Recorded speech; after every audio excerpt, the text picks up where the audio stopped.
Bien, estamos de vuelta en compañía de tres jóvenes estudiantes que tienen experiencias muy aleccionadoras sobre su tiempo en la escuela. La escuela no ha sido para ellos un pesar, no fueron a la escuela de mala gana, sino que la disfrutaron y que aprendieron de ella lecciones que les van a ser muy útiles en el futuro cuando ya sean adultos, cuando formen sus propias familias y cuando comiencen a trabajar para el bien de la República y de ustedes mismos. A mí me gustaría saber de ustedes cómo se condujo. ¿Les fue muy difícil relacionarse con sus profesores? Normalmente la autoridad del profesor intimida al estudiante, ¿no? Sí. Y por eso a veces no se da esa compenetración tan necesaria para que los estudiantes puedan asimilar adecuadamente la enseñanza del maestro. Me gustaría saber cuál es su experiencia en ese caso.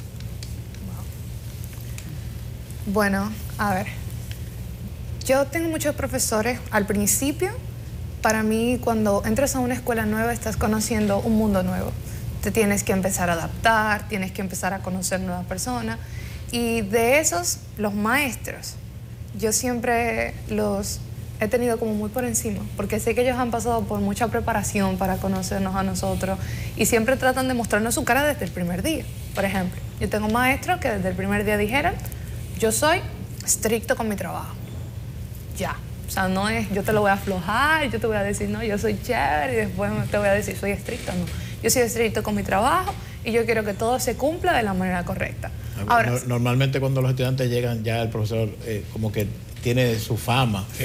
Sí. Los estudiantes dicen que tal profesor es más estricto. Sí, ten mucho cuidado con ese profesor. Cuidado con ese maestro. Wow. No, la mayoría de mis profesores son, aunque estrictos, son muy buenos. Ellos siempre tratan de sacar todo el potencial que tú tienes. Y eso es algo que yo se los agradezco. ¿A qué tú llamas un profesor estricto? Veamos.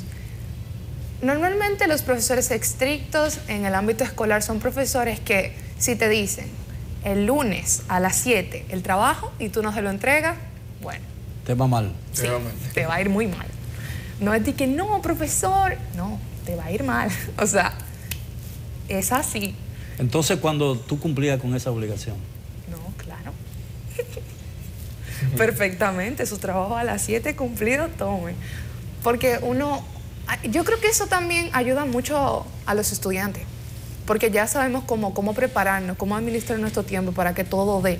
Te prepara para la vida real. Claro, sí. Claro, exacto. Ahora, de ustedes, su relación con los profesores, ¿fue difícil en un principio? ¿Y lo sigue siendo después todavía? No, yo creo que a pesar de eso, de que hayan profesores estrictos, o sea, independientemente de eso, realmente la relación con los profesores ha cambiado en cuanto al sistema educativo que se tenía pensado antes.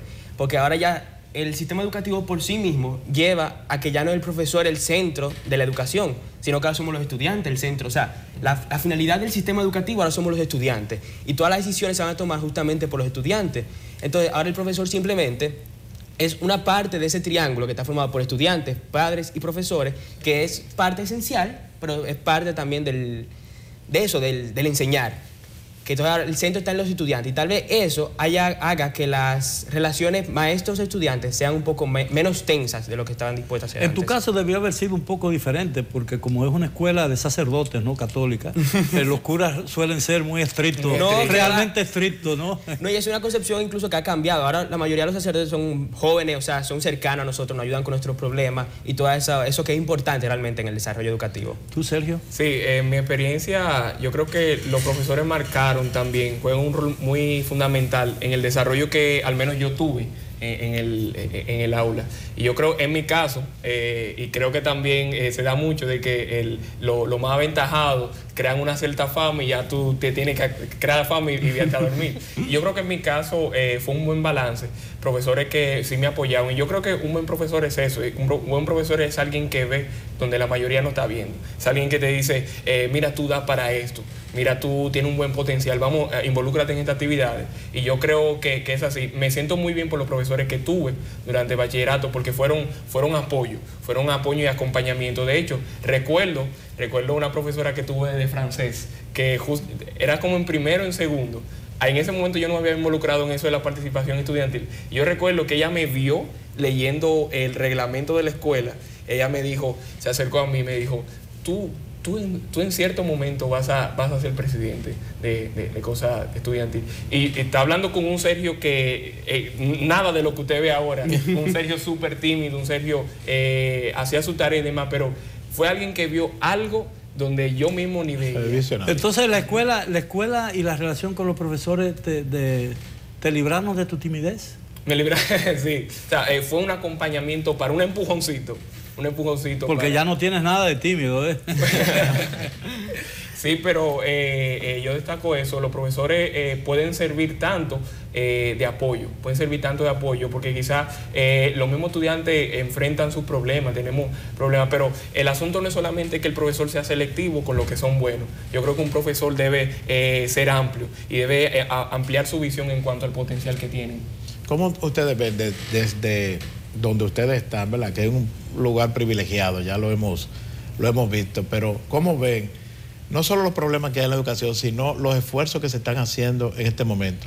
Las autoridades están involucradas en algo que han llamado revolución educativa, que parece muy pretencioso, pero ciertamente se han dado algunos pasos para cambiar, para mejorar la calidad. ¿Cómo ustedes ven ese proceso?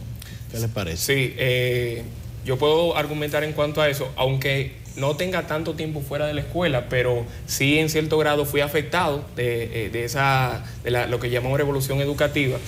Se ve, por ejemplo, en el centro de excelencia que nosotros tenemos ciertas facilidades que quizá en una escuela promedio, un liceo, no se tienen. Tenemos laboratorio, tenemos también los profesores que son de alta calidad, tenemos laboratorio también de artes plásticas y demás cosas. Pero aparte de que se vea, como también anoche se señalaba eso, ¿cuándo es que se va a ver el resultado en las pruebas internacionales, por ejemplo, de los 15 y demás años? Pero nuevamente yo, como le había comentado, estuve en bachillerato, yo entendí que aparte de que el trabajo que ellos tengan que poner los profesores, nosotros también somos parte de ese proceso. ¿Por qué? Porque de repente, por ejemplo, la participación, voy a hablar un poquito de la participación, que se entiende que, bueno, en mi escuela no hay esto, en mi escuela no hay lo otro, y vamos a movilizarnos, vamos a quemar goma, vamos a hacer otras cosas. Que no es que estén mal las movilizaciones, pero yo creo, y una generación también de estudiantes de ese entonces, creemos que la participación estudiantil debe ser más sustanciosa. No solamente que usted critique, sino que usted aporte también. Porque de alguna otra forma, los actores de la educación, como mismo señalaba Mike, no solamente los profesores, no solamente la inversión, sino el estudiante debe ser responsable de su futuro. Entonces ustedes se sienten corresponsables del buen funcionamiento de la escuela. Claro. Sí. Claro. Correcto.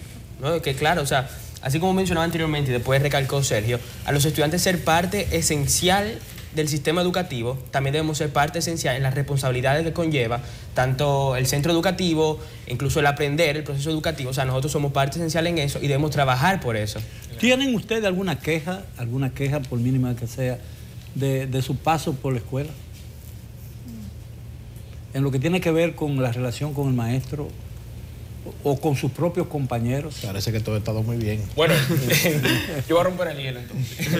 En mi caso, con los maestros no tengo ningún problema, y mucho menos ni con escuela específica, pero sí entiendo que, y es una concepción que he venido desarrollando, yo creo que la educación, en primer lugar, no debe verse como un fin en sí mismo, sino como una plataforma para alcanzar el fin.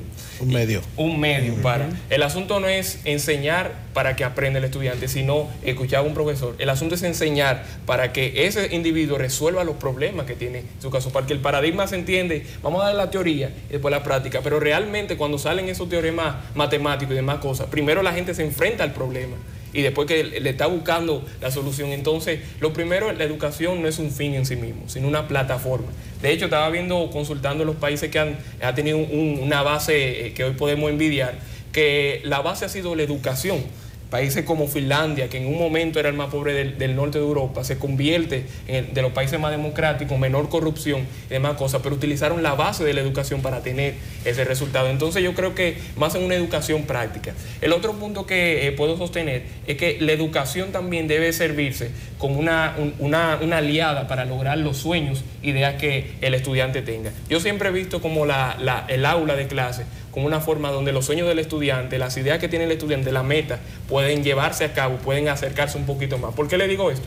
Tengo la oportunidad de conocer otros compañeros que salieron del bachillerato, hoy en día son exitosos qué sé yo, en política, ingeniería y demás cosas, pero le pregunto, esas ideas que hoy por hoy son conocidas, vinieron desarrolladas desde bachillerato y tuvieron que desarrollarlas hasta que se acercaron a una universidad, hasta que se sacaron un curso técnico posterior a cuando salieron de la escuela. Entonces yo digo, realmente, ¿qué pasaría si nosotros aceleramos ese proceso y lo ponemos los 4 años que tú te dediques aquí en la escuela secundaria, tú puedas desarrollar esas ideas que tú tienes? No esperar que tú llegues a la universidad o a hacer otro curso, sino aquí mismo en el plantel educativo nosotros podamos acompañar. ¿Creyeron ustedes dos, no? ¿Creyeron ustedes dos en algún momento en la escuela que no iban a alcanzar lo que finalmente alcanzaron? Sí. En términos de aprendizaje. Sí. Yo al principio de mi bachiller yo era muy tímida. Me costaba mares hablar con las personas. Por más que yo tuviera una idea y que yo supiera que esa idea era correcta, yo decía, no, espérate, pero yo no voy a decir eso. ¿Y si es mentira? Y si se ríen. Exacto, y si se ríen, y si quedó mal, no, espérate. Entonces, luego empecé a ver otros compañeros que como lo decían. Y todo el mundo se quedaba como, wow, sí, se lo sabe. Y yo, yo tenía esa respuesta, qué mal. Entonces luego empecé a conocer personas que también estaban súper tímidas, así como yo me quedé como que, pero ¿por qué nosotros no podemos? O sea, si tenemos el mismo conocimiento y tenemos las mismas ganas, ¿por qué nosotros no podemos seguir adelante y hacer lo mismo? Entonces, al principio yo pensaba, no, yo no lo voy a lograr, no. Pero ya viendo los retos que se me ponían y cómo iba avanzando, yo decía, no, pero de ahora para adelante, nada más. Mikey. Bueno, aunque tal vez haya sido algo introvertido en algún momento, pero en algún momento sé mucho en básica, yo creo que no hubieron trabas importantes, o sea, en el desarrollo del proceso educativo para llegar hasta donde estoy. Trabas importantes por lo menos no. Bien, tenemos que hacer otra pausa, regresamos inmediatamente después de ella. Siga con nosotros en Edición Nocturna.